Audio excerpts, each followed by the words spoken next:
This is also a way that the astronauts store things that they need or want to keep close at hand. They just set it out in space, pencils.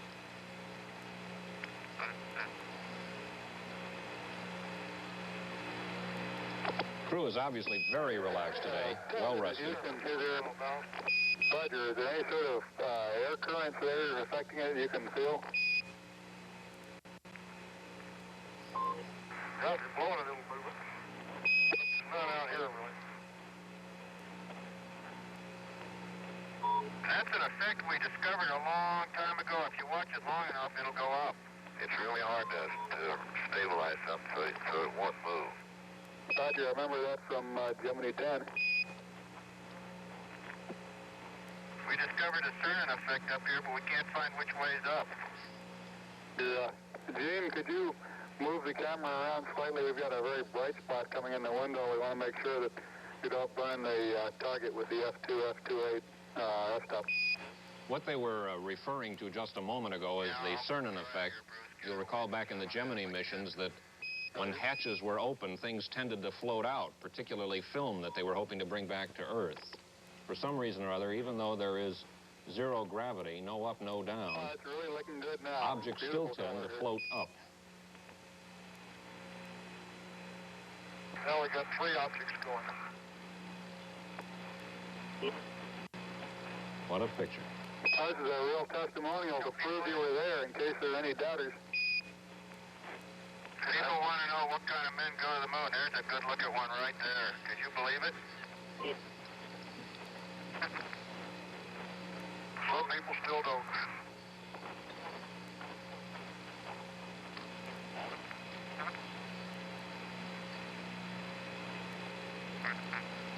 Of course, to us, it appears that John Young is upside down. We could very well be wrong. Could be that Tom Stafford is upside You all down. haven't set this to music. You want music? Well, we'll give you some music at the conclusion here.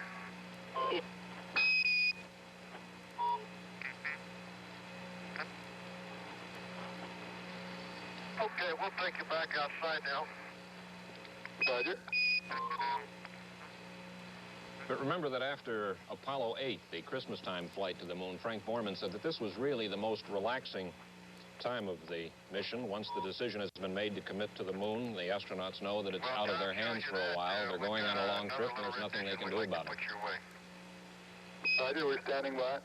So they lean back and relax. And this crew obviously in much better shape than crews in the recent missions. At this point in their flight.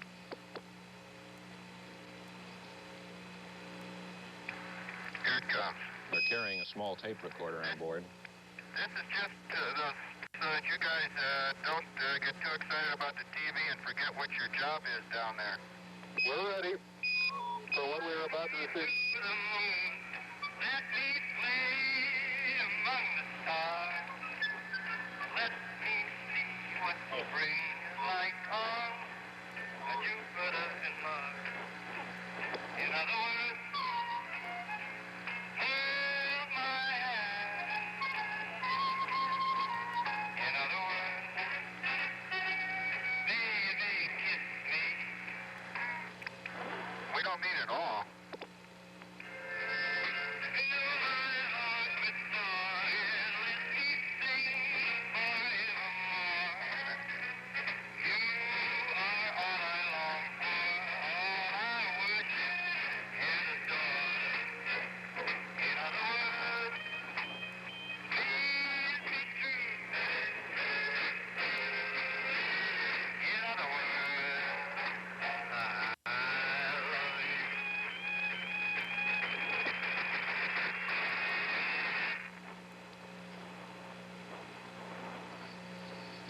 The Apollo astronauts, apparently with fairly typical American tastes in music and art.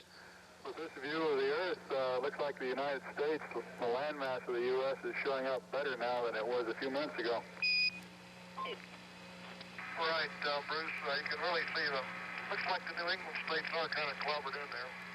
Right, but the main part of it's coming in real good. And again, you can see the great American desert, the Rocky Mountains, and the here in Nevada, sir. Oh, it's beautiful on the transients before it saturates there. Okay, I'll try to give you another one.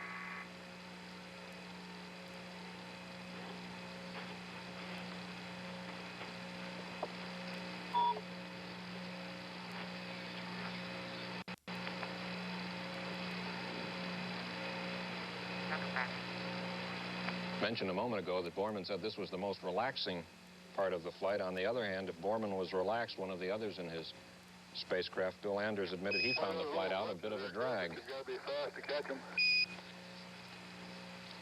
I'm trying to hold it as steady as I can. Is it looking okay? Yeah, you're doing a good job on holding it.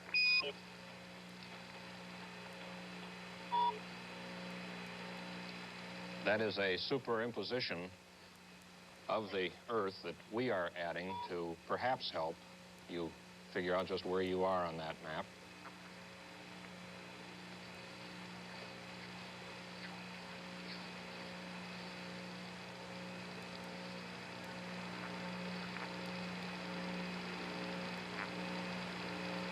The picture from this camera tilted on its side, of course.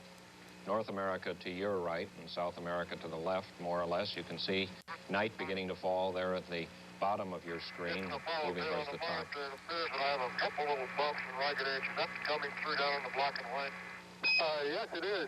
It's coming through in the black and white, and of course in the color that we've got here, it looks like it's in the horizontal sweep.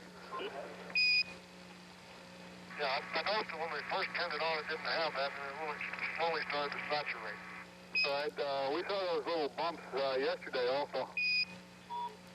Well, I think it was at the end of the transmission yesterday. Right.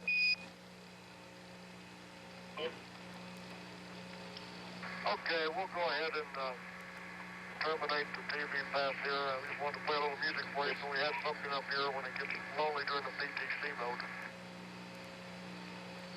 Roger, Apollo 10. We enjoyed the TV and the music.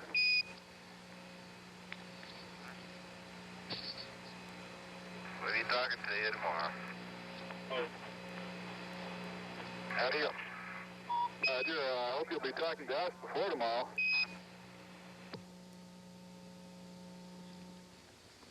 And this time, the astronauts got off on time, which is one of the requirements of show business. We'll talk a little bit more about Apollo 10, television, and public relations in the space program after this message.